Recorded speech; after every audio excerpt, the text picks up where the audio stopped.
Well, good morning, my fellow news junkies, my fellow politics pals. I'm back after Father's Day weekend. My father had the temerity to want to visit for a couple of days, so no alternative paper reviews from me. Anyway, I'm back now, and it's time for an alternative paper review.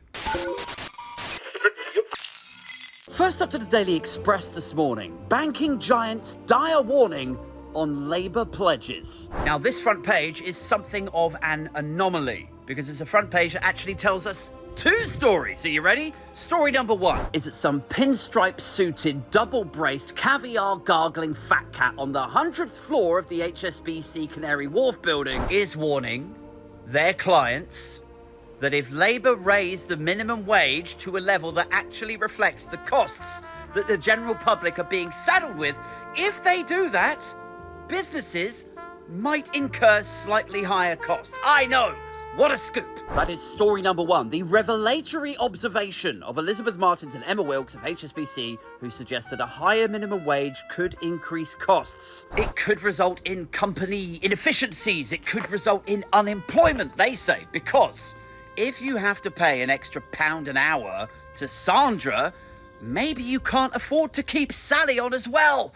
Oh dear, I'm sorry, Sal. I know, them's the breaks. But unfortunately, it was either that or take a hit on the P&L. And then if we take a hit on the P&L, maybe then we can't afford the elite tier on the executive lounge membership for the board. So yeah, I'm sorry.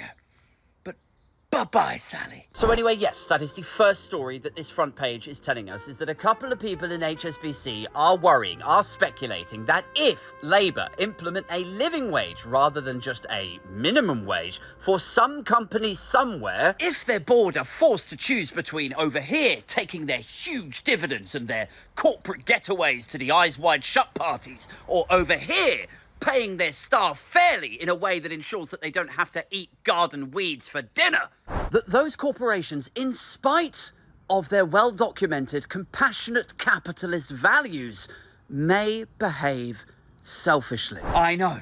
I can't imagine a Deloitte or a Starbucks ever behaving in such a way, but it is a small possibility, so we do have to consider it. The second story this is telling us is that CCHQ are absolutely shitting their tits about an incoming Labour government. You know, in the absence of clear-cut policy or reasons to vote Conservative, instead we're very much in put the frighteners on people kind of territory, aren't we? Like, right up to polling day now, you can expect headlines that are like, if Starmer gets in, he'll leave us vulnerable to Putin. If Starmer gets in, your taxes will go this high. If Starmer gets in, he'll give 16-year-olds the vote and lock the Tories out of power for a decade. I mean, to even a casual political observer, this is Project Fear, right? That's what this is, except it's the only instance of Project Fear that I know where it's been marketed by the marketeers publicly shitting themselves.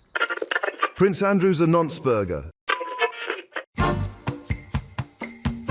Meanwhile, over to the Sun, who say, play Jude. Okay, he's a footballer and his name's Jude, so they've done, it's like Hey Jude. It's a Beatles song or something. I don't know. Let's move on. Over to The Guardian now. Farage accused of cut and spend manifesto that doesn't add up. Oh, finally. This is music to my ample-sized ears. Because I've been saying for a while now, it's all very well to scrutinise and lambast Nigel Farage for his well-documented racism over years gone by. All of that needs to be held up, and promoted so that people understand the kind of person that they're voting for and the sorts of values that he holds, or at least held in the past. But equally, and possibly more important, is his economic policy, which I've been looking at for about a month. It predates him returning as Reform leader. The most jarring, most alarming part of their manifesto, which they call a contract, right, is that they want to stop paying interest on quantitative easing loans, right? Which could trigger an exodus from the city. And whether you like banks or not, financial services is our main breadwinner industry in the United Kingdom. Well, these guys are low-tax ideologues in the same way that Truss and her Tufton Street mates were. They are happy to slash taxes to the bare minimum on the basis that hopefully, maybe in a year or two, it all comes back in the form of VAT receipts. But what if it doesn't? Where's the modelling to suggest that it even might do? And how are you supposed to fund public services in that time?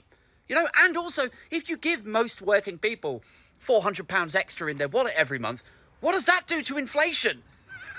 All of these questions and no answers. So yes, anyway, finally, now that they have officially unveiled their contract, now finally people are asking questions. And perhaps unsurprisingly, Farage and his supporters are like, oh, you just don't like us because you're jealous. I mean, it sounds like I'm being ridiculous, but that is essentially where we are at, right? They're pushing away criticism from the right by saying, oh, you just don't like the fact that Reform are eating so much into the Tory polling. Meanwhile, they say to Labour, well, you guys just don't like us because you're drunk on high tax ideology and big state. And of course, the hope is that the general public will be able to see through all of this.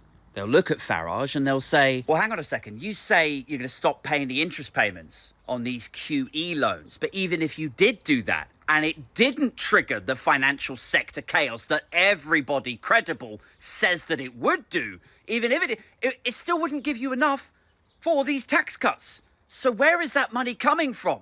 How does this make sense, Nigel? But you will be unsurprised to hear that if Reform's polling were to be translated into a clumsy vox pop of a guy on the street, it would probably sound like, well, I'm going to vote for Nigel. Because he says he's going to cut my taxes. And the Tories are supposed to cut taxes. I vote Tories forever. But they won't cut my taxes because they're con-socialists. So I'm going to vote for Nigel because he's my hero. And nobody gives him a chance. Everybody just calls him racist. He's not racist. I love Nigel.